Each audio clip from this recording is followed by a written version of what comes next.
Hey guys, this is David at Guitars in the Bank, and last week we were working on this Anboy, and we kind of restored it. It's a little dusty right now, but last week we realized that the tone pot was totally broken, and so this week we're gonna replace it.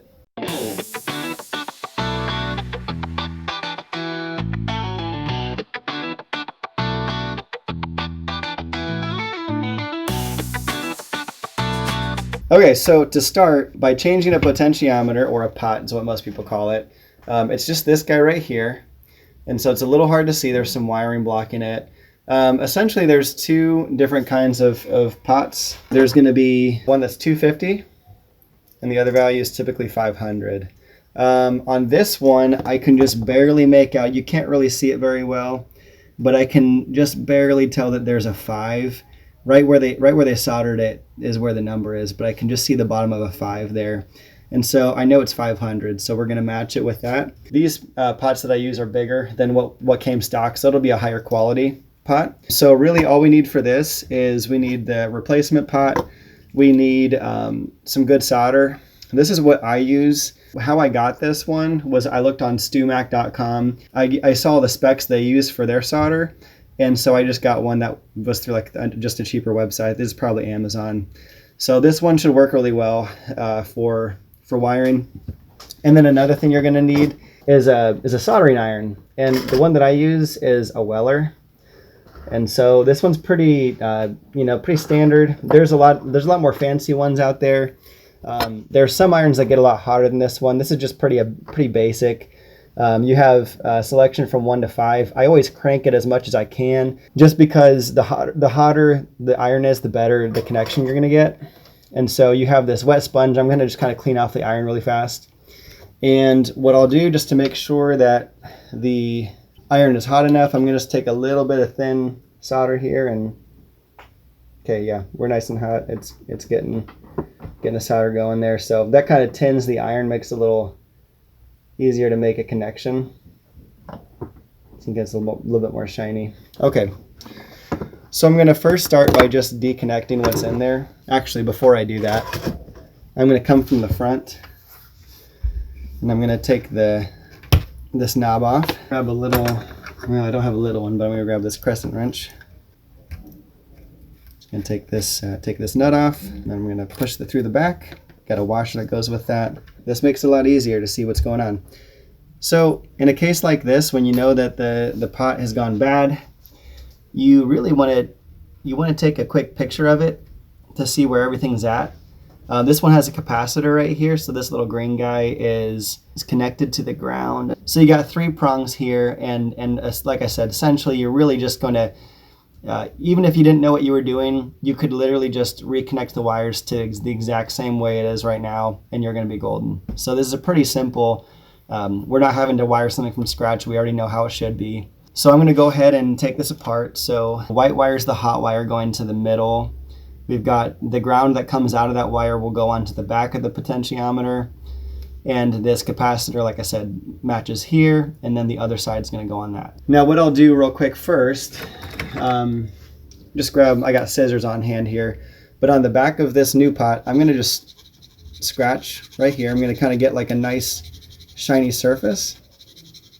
And this is going to make it a lot easier for me to solder on a connection to the pot. This is not like a really technical move here, but I'm just going to plop that in the middle of that. Grab the soldering iron, and I'm going to just flow some onto here. Make sure it gets nice and hot. They do, as I said before, they make soldering irons that get way hotter than what I have. It's really good to have something that you can really pile on a lot more solder just with a lot more high heat. But this will get you by. This soldering iron will get you by for little small jobs. So I'm going to deconnect. Just kind of heat it up and break that connection. Okay, so we got the grounds off. Now we're going to go ahead and deconnect the hot wire. Be careful, you can easily burn stuff while you're doing this.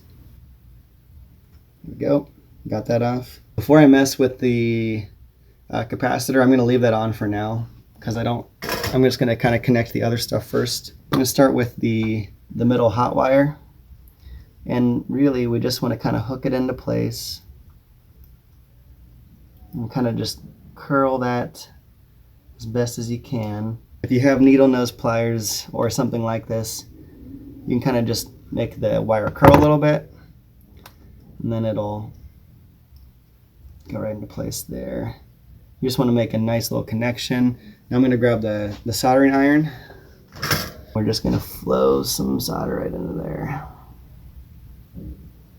Full disclaimer, I am not an expert with wiring. I can just kind of do some basic wiring. I've got another guy that does kind of all the bigger wiring jobs, but this is kind of a tutorial just on the basics. So ideally I would have closed that hole up. It'll work. So that guy soldered into place. And then we need to get the ground and another part of the capacitor on the back for the ground, but I'm going to do those together because if I just do one, it's going to be a little trickier. I'm going to be real careful, but I'm going to just kind of gently tug on this side while I desolder this out of here. There we go. Before I do the grounds, I'm going to go ahead and get this guy into place. So it's just like that.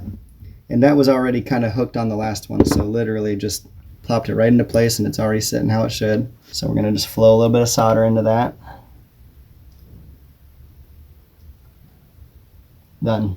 Now we literally just have to get the grounds on the back. The grounding is typically like with the guitar, that's what's going to keep it from buzzing. Ground issues are usually pretty obvious because you're going to have some sort of atrocious buzzing if something's not grounded correctly. This pot's bigger, so I'm having to pull this ground wire out a little bit more. Most of these wires you're going to have where you just kind of, the ground wire comes out of the same wire where the lead wire is.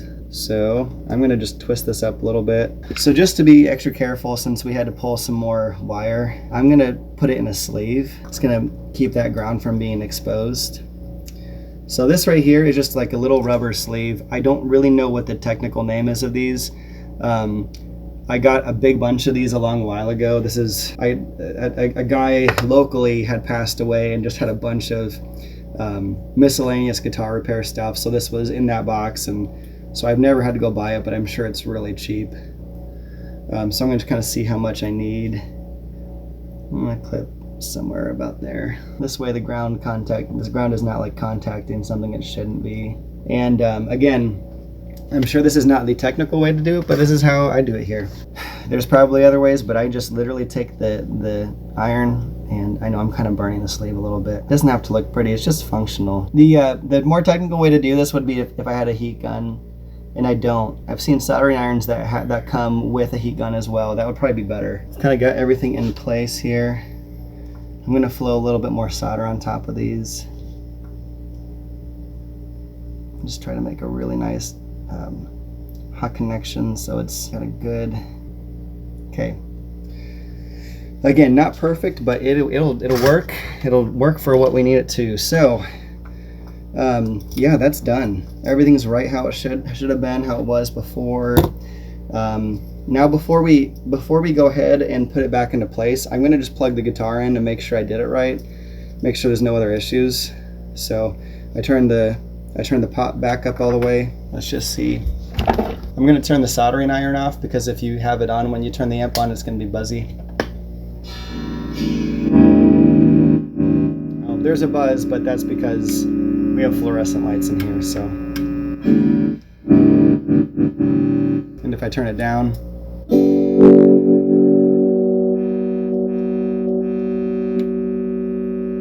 it's working.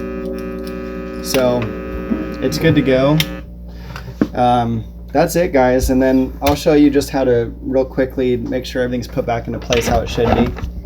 So this one, typically when you buy a new potentiometer, it's going to come with all the nut and washers you need. This one that has sort of like the teeth in it, we're going to keep that in there. We're going to face it up so that way it kind of grips it so it's less prone to spin, come loose on this side. Just push it into place, I always have all of the connections pointing that way. You don't really want it to be pointing that way. I don't even know if you could really fit it in that way anyways. And here we're gonna see if we may not have enough room. Okay, they're not always sure how thick the guitar is gonna be.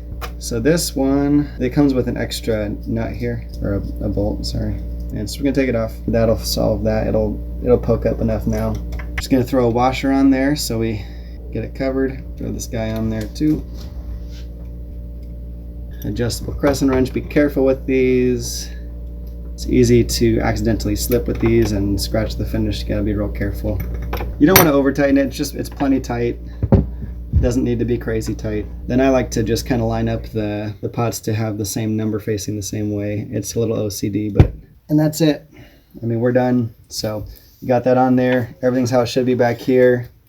The last part is super self-explanatory. You just put the back cavity back on, which is somewhere in the shop. I'll find it and put it back on. So thanks for hanging out, and I guess we've fully restored this guy now. So let's see. Any ideas? Please leave them in the comments. We love to have some new ideas on some videos, and thanks for watching.